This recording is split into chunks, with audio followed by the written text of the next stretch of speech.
يا أيها الذين آمنوا لا تقدموا بين يدي الله ورسوله واتقوا الله إن الله سميع عليم.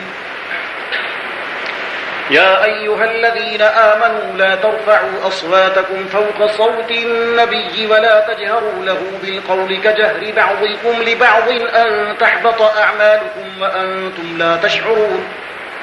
إن الذين يغضون أصواتهم عند رسول الله أولئك الذين امتحن الله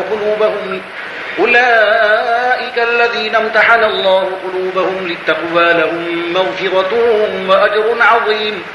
إن الذين ينادونك من وراء الحجرات أكثرهم لا يعقلون.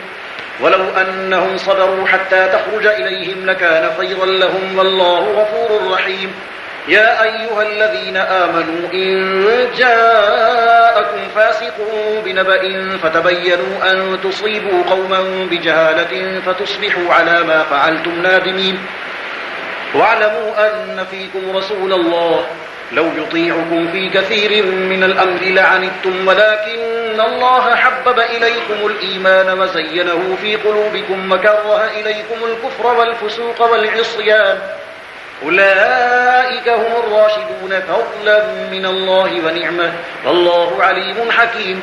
وإن طائفتان من المؤمنين اقتتلوا فأصلحوا بينهما فإن بغت إحداهما على الأخرى فقاتلوا التي تبغي حتى تفيء إلى أمر الله فإن فاءت فأصلحوا بينهما بالعدل وأقسطوا إن الله يحب المقسطين.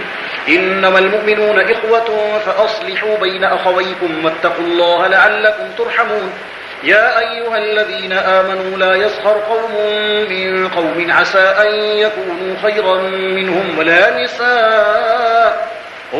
نساء من نساء عسى أن يكون خيرا منهن ولا تلمزوا أنفسكم ولا تنابزوا بالألقاب بئس الاسم الفسوق بعد الإيمان ومن لم يتوب فأولئك هم الظالمون. يا أيها الذين آمنوا اجتنبوا كثيرا من الظن إن بعض الظن إثم ولا تجسسوا ولا يغتب بعضكم بعضا أيحب أحدكم أن يأكل لحم أخيه ميتا فكرهتموه واتقوا الله إن الله تواب رحيم. يا أيها الناس إنا خلقناكم من ذكر وأنثى وجعلناكم شعوبا وقبائل لتعارفوا إن أكرمكم عند الله أتقاكم إن الله عليم خبير. قالت الأعراب آمنا قل لم تؤمنوا ولكن قولوا أسلمنا ولما يدخل الإيمان في قلوبكم وإن تطيعوا الله ورسوله لا يلدكم من أعمالكم شيئا إن الله غفور رحيم. إنما المؤمنون الذين آمنوا بالله ورسوله ثم لم يرتابوا وجاهدوا بأموالهم وأنفسهم في سبيل الله أولئك هم الصادقون.